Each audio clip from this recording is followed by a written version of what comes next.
one of the things psychologists have done for the last 20 years, especially the social psychologists, is push this idea of self-esteem. You should feel good about yourself. And I think, why would you tell someone 20 that? It's like, you should feel good about who you are. It's like, no, you shouldn't. Why should you feel good about who you are? It's like, you should feel good about who you could be. That's way better, because you got 60 years to turn into who you could be. But wait a minute. Are you what your accomplishments are, or are you this individual going through this journey?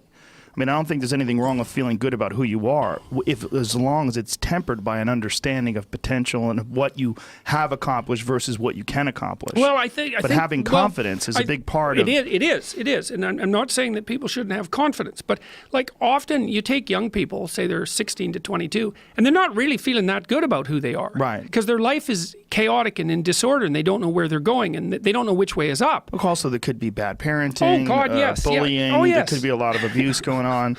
And I think that's one of the reasons why that resonates with people, this idea of be happy about who you are. Right. Feel good about who you are. Right. But the thing is, it has to be stated with precision. It's like, yes. It's like With you should treat yourself as if you're valuable, especially in potential.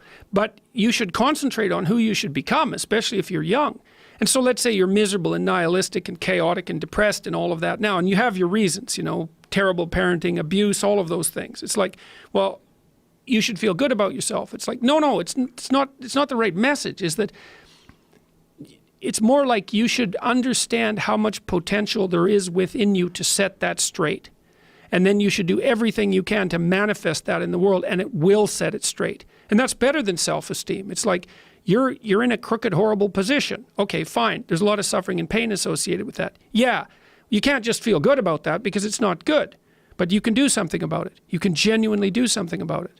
And I think all the evidence suggests that that's the case. Yes. So I'm telling young people, look, no matter how bad your situation is, I'm not going to pretend it's okay. It's not okay.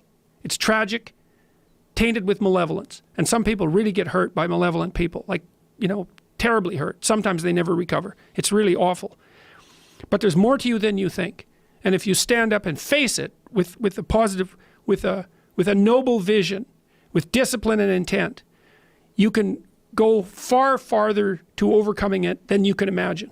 And that's the principle upon which you should predicate your behavior. And I think that one of the things that's really nice about being a clinical psychologist is that this isn't just guesswork. Like, one of the things, we know two things in clinical psychology. One is truthful conversations redeem people. Because if you come to a clinical psychologist whose worth is salt, you have a truthful conversation.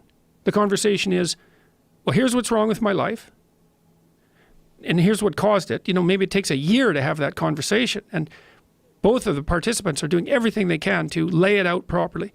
Here's how it might be fixed. Here's what a beneficial future might look like. And so it's a completely honest conversation if it's working well. And all that's happening in the conversation is that the two people involved are trying to make things better. That's the goal. Let's see if we can have a conversation that will make things better. Okay, so we know that works. It does make things better. And then another thing we know is that, well, let's say there's a bunch of things that you're afraid of that are in your way. So you have some vision about who you want to be. Maybe you have to, you know, you want to be successful in your career, so you have to learn to talk in front of a group. It's like, okay, well, you're afraid of that. It's like, no wonder you don't want to be humiliated. So, okay, so what do we do about that? Well, maybe we first get you to speak in front of one person, and then 3 people, you know, for 5 minutes, and then for 10 minutes. Like, graduated exposure to what you're afraid of. Voluntary graduated exposure to what you're afraid of is curative. And that's true. It works. The documentation is in. It's how people learn. So to tell people that if you confront the world forthrightly, if you speak the truth, and you expose yourself courageously to those things that you're afraid of, that your life will improve, and so will the life of people around you. Like, as far as I'm concerned, that's as close to undeniable fact as we've got. And it also dovetails nicely with the underlying archetypal stories, the heroic stories. It's like, go out there, find the dragon, confront it. It's a dragon. It might eat you. It's dangerous. But it's worse to cower at home and wait for it to come and devour you. Go out there, confront it, get the gold, share it with the community. It's like, yeah, it's the oldest story of mankind.